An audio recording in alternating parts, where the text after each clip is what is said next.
Hi friends, எப்படி என்ன பார்க்க போகிறோம்னா முட்டை கிரேவி தான் செய்ய போகிறோம். ஒரு டிஃப்ரெண்ட்டாக செய்ய போகிறோம். ஆனால் செம்ம டேஸ்ட்டு அல்டிமேட்டாக இருந்துச்சு. நம்பி செய்யலாம். செம்ம டேஸ்ட் உண்மையிலேயே சொல்கிறேன். தோசை, இட்லி, சப்பாத்தி எல்லாத்தோடையும் நல்லாயிருக்கும். சாப்பாட்டுக்கு செம்மையாக இருந்துச்சு உண்மையிலேயே. இதை எப்படி செய்யணும்னு பார்த்துலாமா வாங்க. அதுக்கு தேவையான பொருள்லாம் கட் பண்ணி வச்சுருக்கேன்.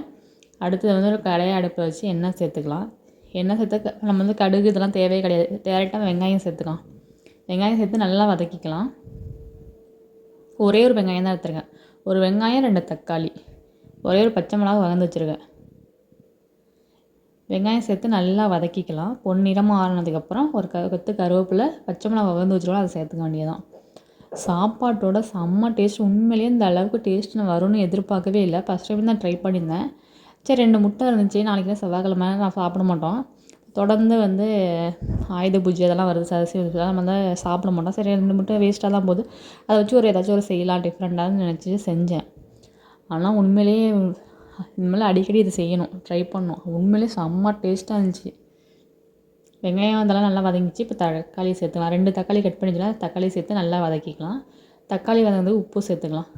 உப்பு சேர்த்து நல்லா வதக்கலாம். சீக்கிரம் வதங்கிடும். செஞ்சிகிட்டு இருக்கும் போதே கரண்டு போயிட்டு ஒரு 1/4 மணி நேரம் கழிச்சு வந்துருச்சு. இது கொஞ்சம் மூடி வச்சிடலாம், நல்லா வதங்கட்டும். ஏன்னா பூச்சி விழுந்துன்னு சொல்லிட்டு மூடி வச்சுருந்தேன். அந்த கேப்பில் கரண்டும் வந்துருச்சு.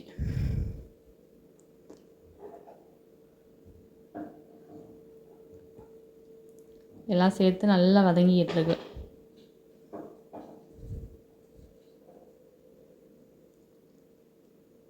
உங்களுக்கு பச்சை மிளகா தேவை இல்லைன்னா சொல்லிட்டுனா தேவை எடுத்துடலாம். நம்ம பச்சை மிளகா வேணாம், குழந்தைங்களாம் சாப்பிட மாட்டேங்குதுன்னா பச்சை மிளகா சேர்க்க தேவை கிடையாது. நான் பச்சை மிளகா சேர்த்துருக்கேன். இன்னும் கரண்டு வரல தான்.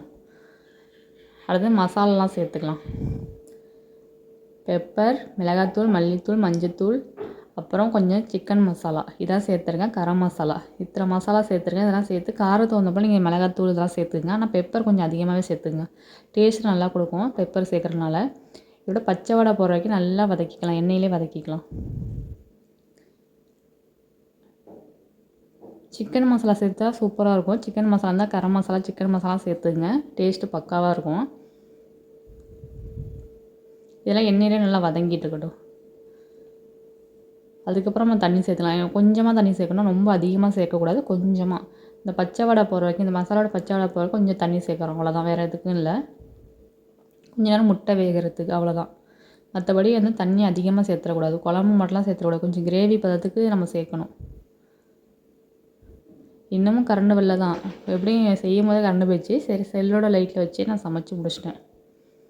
கொஞ்சமாக தண்ணி சேர்த்தா போதும், ரொம்ப அதிகமாக சேர்க்க தேவையில்லை.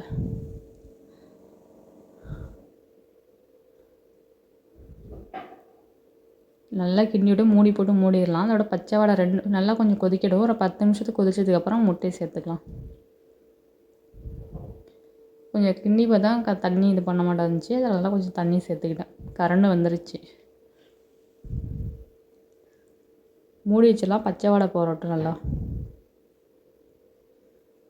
அதிக முட்டை இருக்கும்போது தான் செய்ய முடியல. 2 முட்டை இருக்குது, அப்போ தான் செஞ்சேன். ஆனால் டேஸ்ட்டு பக்காவாக இருந்துச்சு. ரொம்ப பிடிச்சிருந்தது. டேஸ்ட்டு ரொம்ப பிடிச்சிருந்துச்சி எனக்கு. கொஞ்சம் உப்பு சேர்த்துக்கிட்டேன். உப்பு பத்தாத மாட்டோம் இருந்துச்சு, அதனால் உப்பு சேர்த்துருக்கேன்.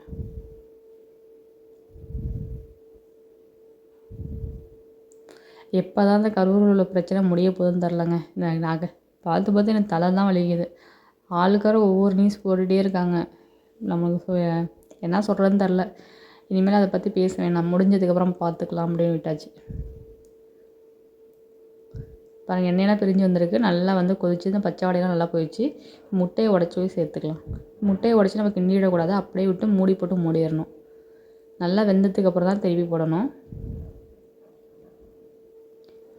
இன்னும் எனக்கு முட்டையே உடைக்க தெரியாதுங்க. கொஞ்சம் பயந்து தான் உடைப்பேன். அந்த ஓடுவோ விழுந்துருமோ என்னமோன்ட்டு. ஓடு இந்த குழம்புலாம் விழுந்து அப்படியே சாப்பிட்ருவோமோ என்னமோன்ட்டு நான் பயந்து தான் உடைப்பேன். முட்டை உடைக்க தெரியாது.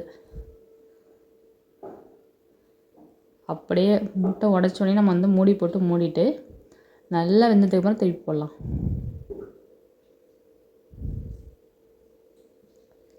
பார்க்கையில சூப்பராக இருக்குது பாருங்கள். சாப்பாட்டோட செம்ம டேஸ்ட். ஆனால் உண்மையிலேயே இட்லி தோசைத்துக்கெலாம் நல்லா தான் இருக்கும்னு நினைக்கிறேன். ஆனால் சாப்பாடோட செம்ம டேஸ்ட்டு சூப்பராக இருந்துச்சு. திறந்து பார்க்கலாம் வெந்திருக்கானுன்ட்டு. இன்னும் வேகலை. இன்னும் ஒரு சிம்மிலேயே வச்சு நம்ம வேக வைக்கலாம். நான் திருப்பலான்னு ட்ரை பண்ணேன், இன்னும் வேகாததுனால அப்படியே விட்டுட்டேன்.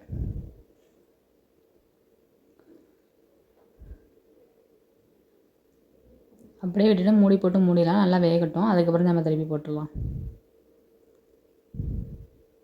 நம்மளுக்கு கொஞ்சம் அகலமான கடையாக இருந்தால் நம்மளுக்கு நல்லாயிருக்கும். நம்மளே இப்போ இருக்கிறது எல்லாமே இப்போ இந்த உள்ள கடை மட்டும் தான் இருக்குது. இன்னும் நிறைய பெருசு பெருசாக தான் இருக்குது, சின்ன இது மட்டும்தான் இருக்குது. மற்றபடி அதெல்லாம் அகலமாக இல்லை. இந்த விமானம் கூர்மையாக அப்படி தான் இருக்குது. அதனால் இதில் செய்கிறதுக்கு திருப்பி போடுறதுக்கு கொஞ்சம் கஷ்டம்.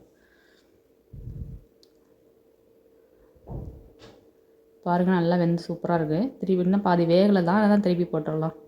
உடையாமல் அப்படியே பட்டும் படாமல் அப்படியே திருப்பி போட்டுடணும். ஏன்னா உடஞ்சிச்சின்னா இல்லை இதாயிரும். அப்படியே உடையாமல் நம்ம திருப்பி போட்டாச்சு. எப்படியோ ட்ரை பண்ணி முடிச்சாச்சு. திருப்பி போட்டு அப்படியே ஒரு 2 நிமிஷத்துக்கு வேக விட்டுலாம். அப்புறம் அடுப்பு ஆஃப் பண்ணிவிட்டு சூடான சாப்பாடில் பிசைஞ்சு சாப்பிடும்போது அட்டகாசமாக இருந்துச்சு.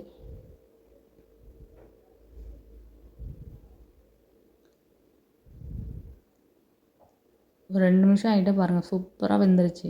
வாசனையும் நல்லாயிருக்கு. சிக்கன் இந்த பெப்பர் இதெல்லாம் போட்டதுக்கும் அல்டிமேட்டாக இருந்துச்சு டேஸ்ட்டு. இப்போ அடுப்பு ஆஃப் பண்ணிவிட்டு சூடான சாப்பாடில் பிசைஞ்சு சாப்பிட்டா அடாடாடா செம்ம டேஸ்ட்டுங்க. உண்மையிலே ட்ரை பண்ணி மாதிரி நம்பி சமைக்கலாம். இது வந்து ரொம்ப ஈஸியான சமையல் தான், ரொம்ப கஷ்டமான சமையல்லாம் கிடையாது. ஆனால் டேஸ்ட்டு வேறு லெவலாக இருந்துச்சு. கண்டிப்பாக உங்களுக்கு பிடிக்கும்னு நினைக்கிறேன். பிடிச்சா செஞ்சு பாருங்கள். செஞ்சு பார்த்துட்டு எப்படி கமெண்ட்டில் சொல்லுங்கள். எங்கள் வீட்டில் இந்த பல்லி கத்திக்கிட்டே தான் இருக்குது. எது கத்துதுன்னே தெரில. இன்றைக்கி ஃபுல்லாக கத்திக்கிட்டே இருக்குது. இது கத்தினா ஏதாச்சும் கெட்டது ஏதாவது நல்லதாக நடக்கும். அது என்னன்னு தெரில. ஆனால் கெட்டது தான் அதிகம் நடக்கும் பல்லி கத்தினா. பார்க்கலாம் என்ன நடக்குதுன்ட்டு. இதே போல் அடுத்த வீடியோவில் பார்க்கலாம். செஞ்சு பாருங்கள், கண்டிப்பாக ட்ரை பண்ணி பார்த்துட்டு கமெண்டில் வந்து கண்டிப்பாக நீங்கள் சொல்லணும். அந்தளவுக்கு டேஸ்ட்டு சூப்பராக இருந்துச்சு. இதே போல் அடுத்த வீடியோவில் பார்க்கலாம். ஓகே, பாய்.